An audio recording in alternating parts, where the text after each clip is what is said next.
is proud to be the largest supplier of breathable air.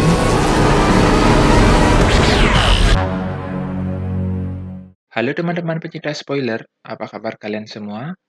Saya harap semua baik-baik saja. Kembali lagi di channel Putu Surya. Setelah beberapa hari yang lalu kita sudah membahas film Lucy, dan bagi yang belum sempat menonton filmnya, kalian bisa klik link yang ada di deskripsi. Kali ini saya akan kembali membahas sebuah alur cerita film yang bergenre fiksi ilmiah yang berjudul 2067.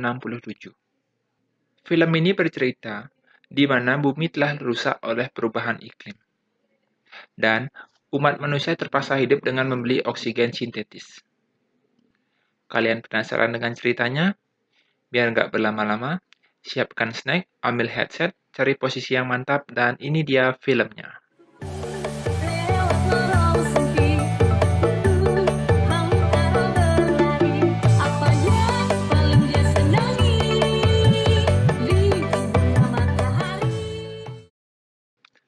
Film diawali dengan memperlihatkan bumi di tahun 2067, di mana bumi sudah mulai kehilangan tumbuhan dan daratan sudah mulai berwarna coklat.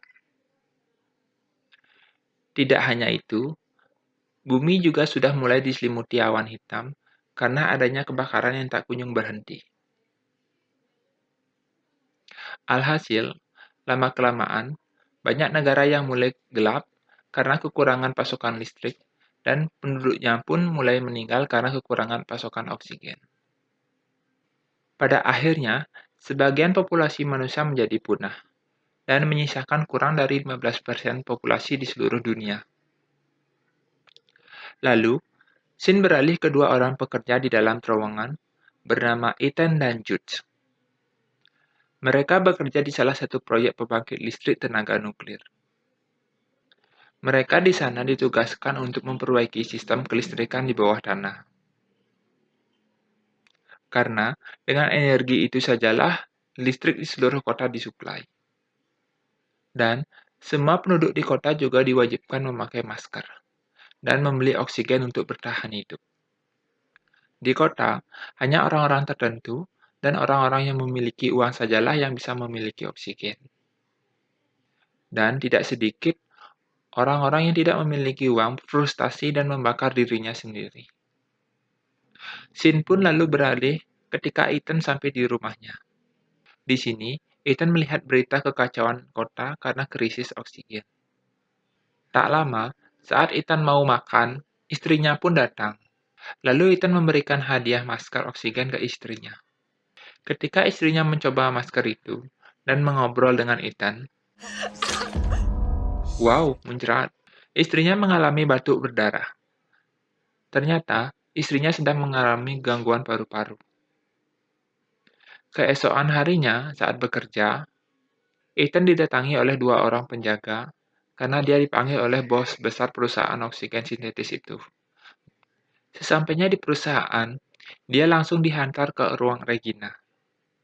Sesampainya di sana, Regina menjelaskan bahwa kemusnahan manusia akan segera terjadi dalam beberapa tahun ke depan. Itu disebabkan pasokan oksigen tidak akan mampu mensuplai seluruh orang yang ada di kota lagi. Oleh karena itu, Regina pun memberikan tugas rahasia ke Ethan. Lalu Ethan dibawa ke sebuah laboratorium. Jadi di sini, Ethan ditanya sama Regina tentang ayahnya yang pernah bekerja di sana. Selain itu, Regina juga memberitahu Ethan untuk tugas yang akan dia jalankan. Regina menyuruh Ethan untuk pergi ke masa depan. Karena dia mendapat pesan dari mesin waktu, kalau Ethan harus pergi ke masa depan. Ethan yang merasa ragu dengan misi ini berusaha menolak. Dikarenakan, Ethan tidak mau meninggalkan istrinya yang sedang sakit di rumah. Saat berada di bar, Jude berusaha meyakinkan Ethan untuk mengambil misi ini. Karena hanya dengan misi ini, seluruh manusia di dunia bisa diselamatkan. Lalu, Ethan diingatkan kembali dengan ingatan masa lalunya. Di mana Ethan kecil yang sedang menunggu ayahnya saat dia ulang tahun ke-8. Dia menunggu ayahnya untuk membuka kado bersama. Saat ayahnya datang, Mereka langsung membuka kado itu. Setelah dibuka, ternyata isinya sebuah box berwarna abu-abu. That you are going to grow up to be someone very... Sebelum memasukkan tangannya, ayah Ethan memberikan beberapa nasihat kepada Ethan, di mana kelak dia akan menjadi orang yang sangat penting di dunia. You will want to trust with your own eyes, but it won't be enough. Lalu, Ethan pun memasukkan tangannya ke dalam box itu. Dan tangan Ethan dijepit oleh sebuah gelang. Saat itu juga, ayah Ethan lalu meninggalkan Ethan dan ibunya. Scene pun lalu berpindah ketika Ethan sedang membersihkan peralatan kerjanya di rumah. Di sini, Ethan dengan istrinya sedang berbincang tentang misi yang akan diberikan Regina kepada dirinya. Istrinya yang mendengar itu mendukung Ethan untuk mengambil misi itu. Tapi di satu sisi, Ethan tidak mau meninggalkan istrinya karena dia tahu misi ini tidak akan bisa membuat dirinya kembali ke dunia sekarang. Lalu, Shin pun menunjukkan Ethan yang sedang duduk di atap sebuah gedung dan memandangi kota yang semakin hancur. Di sini, dia mencoba kembali membuka gelangnya yang menempel di tangannya. Setelah berpikir sekian lama, akhirnya Ethan memutuskan untuk pergi dan mengambil misi itu. Sebelum meninggalkan istrinya, dia meninggalkan sebuah bunga besi yang berisi tulisan, "Aku akan menemukan jalan kembali padamu."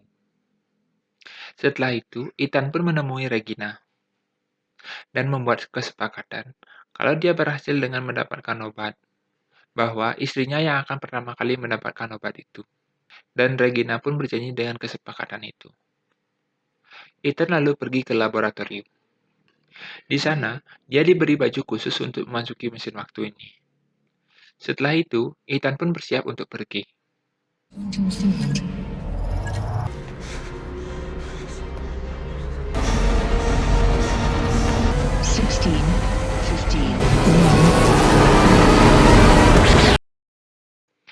Saat membuka mata, Ethan sedang berada di langit dan bersiap untuk jatuh ke bumi.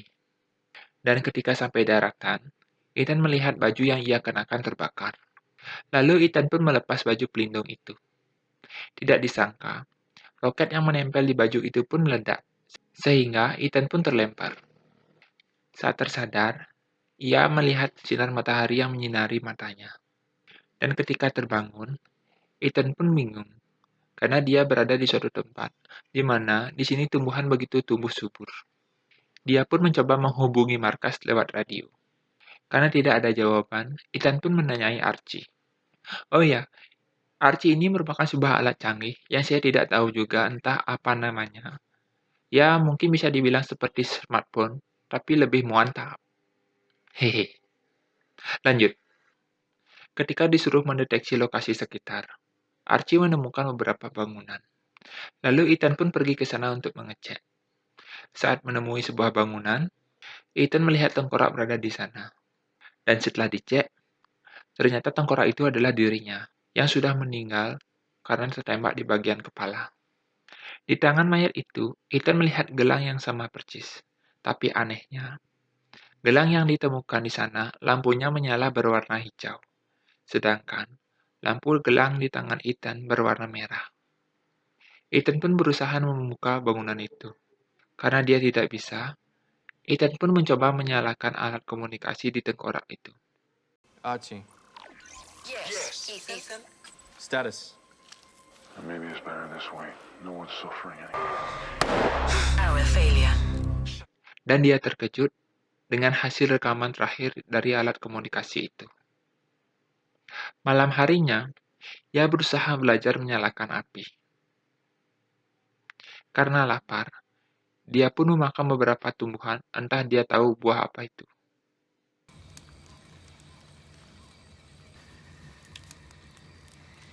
Saat melihat langit, Ethan pun kembali diingatkan dengan masa lalunya, di mana dia sedang melihat bintang bersama ayahnya. Lalu, Shin pun menunjukkan kondisi cuaca yang semakin buruk. Di saat hujan badai, Ethan mengalami muntah-muntah. Itu disebabkan karena tadi Ethan memakan buah yang beracun. Saat dirinya sedang pusing berat, dia melihat ada cahaya dari langit yang jatuh. Karena sudah keracunan begitu parah, dia pun pingsan. Saat terbangun, dia melihat Jude yang sedang ada di depannya.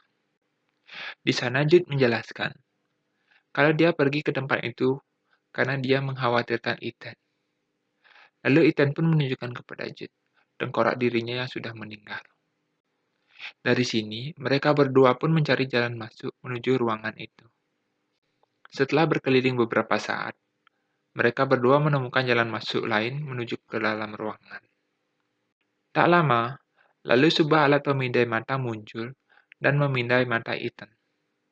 Pintu pun terbuka.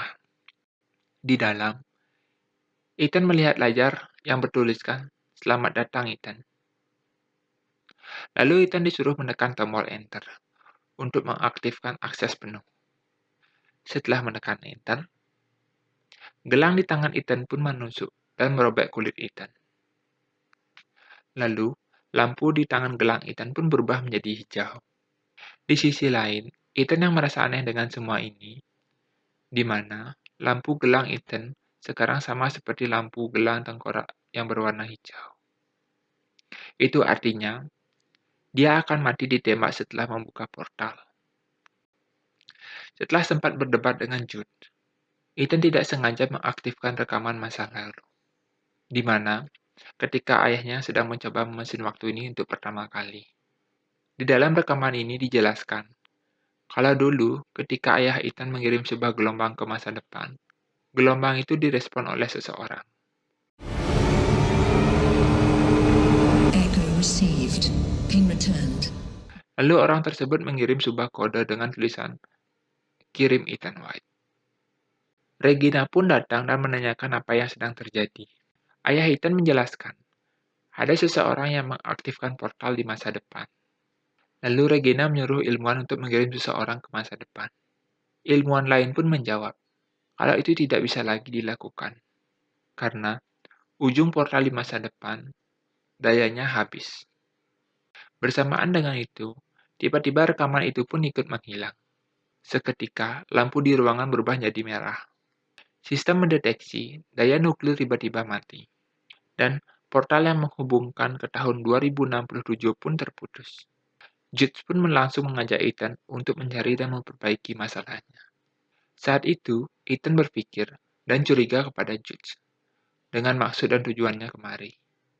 Lalu Jude meyakinkan Ethan bahwa maksud dia ke sini itu hanya untuk membantu Ethan. Singkat cerita, mereka berdua pun mencari pembangkit listrik tenaga nuklir itu. Pembangkit listrik itu berada di gorong-gorong di bawah kota. Dan ketika sampai di kota, mereka terkejut melihat situasi kota, di mana kota terlihat sangat hancur dan sudah dipenuhi tumbuhan. Di sini Ethan juga melihat kalau manusia memang tidak bisa diselamatkan. Karena pada akhirnya, mereka semua akan mati karena krisis oksigen. Ethan juga pergi ke ruangan kelas bekas istrinya mengajar dulu. Di sana, dia menemukan tengkorak istrinya, yang sedang membawa surat bunga yang diberikan Ethan dulu.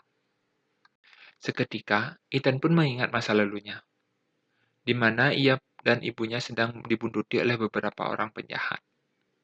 Dan di malam itu pun, ibunya terbunuh karena ditembak oleh para penjahat. Penjahat ingin mengambil masker oksigen mereka. Di saat Ethan sedang merasa lemas karena kekurangan oksigen, datanglah Jude yang menyelamatkan Ethan dan memberikan masker oksigennya. Lalu tak lama, Jude pun menyadarkan Ethan kembali. Setelah sadar, Ethan kembali memutar rekaman dari Archie di depan Jude. Di sana, Jude mendengar kalau dia akan menembak Ethan. Jude yang tidak percaya dengan rekaman itu, lalu mengarahkan pistol ke arah Ethan. Ethan yang merasa takut pun berusaha menenangkan Jude. Singkat cerita, mereka pun menuju ke ruangan nuklir. Di sana, mereka melihat bahwa ada beberapa kabel yang mengalami konslet dan terbakar. Setelah dicek, ternyata harus melakukan pengalihan daya untuk memperbaiki itu.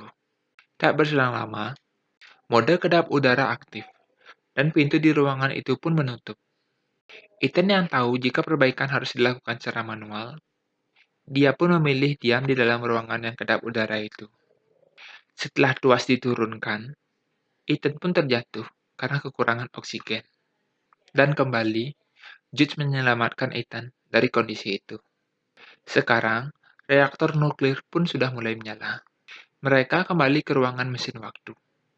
Setelah dicek, mesin waktu itu pun kembali menyala. Dan waktu yang tersisa masih 37 menit sebelum gerbang dibuka. Selagi menunggu gerbang portal akan dibuka, Ethan berkeliling dan melihat sebuah pintu. Dia penasaran dengan apa yang ada di balik pintu itu. Setelah dibuka, Ethan kembali melihat dirinya yang sudah menjadi tulang. Dia berpikir bahwa apa yang sudah dia lakukan tidak akan berpengaruh. Lalu Ethan kembali mengambil arci yang lama dan mengganti baterainya dengan arci yang baru. Di sini, Ethan kembali memutar rekaman itu ke Jude. Mereka sempat berdebat sebelum akhirnya Jude merusak alat. Sehingga, ketika Ethan melihat kembali rekaman ayahnya, rekamannya menjadi hilang kembali. Ethan pun menyalakan daya cadangan, sehingga dia dapat memutar kembali rekaman itu. Di sini dijelaskan, ayah Ethan menceritakan kenapa ia meninggalkan Ethan dan ibunya dulu. Dari sini juga, Ethan tahu siapa sebenarnya orang yang telah membunuh ayahnya. Dan satu hal lagi, dia juga tahu kenapa Jude selalu bersamanya dan selalu melindunginya. Saat rekaman terakhir, ketika Regina memerintahkan Jude untuk menjaga Ethan, dia pun sudah bebas dan melihat rekaman itu juga. Sebenarnya, ini semua merupakan rencana Regina, di mana ia ingin langsung membawa orang ke masa depan, tanpa harus tersiksa di tempat yang tanpa oksigen. Setelah itu, Ethan dan Jude pun berkelahi, di mana pada saat ini Ethan berusaha menenangkan Jude dan meyakinkan kalau dia bisa berubah. Dan pada akhirnya, Jude pun menembak dirinya sendiri. Di tahun 2067, Regina sudah bersiap dengan orang-orang pilihannya akan masuk ke dalam portal. Sembari menunggu waktu, Ethan pun berpikir jalan terbaik yang harus dia lakukan.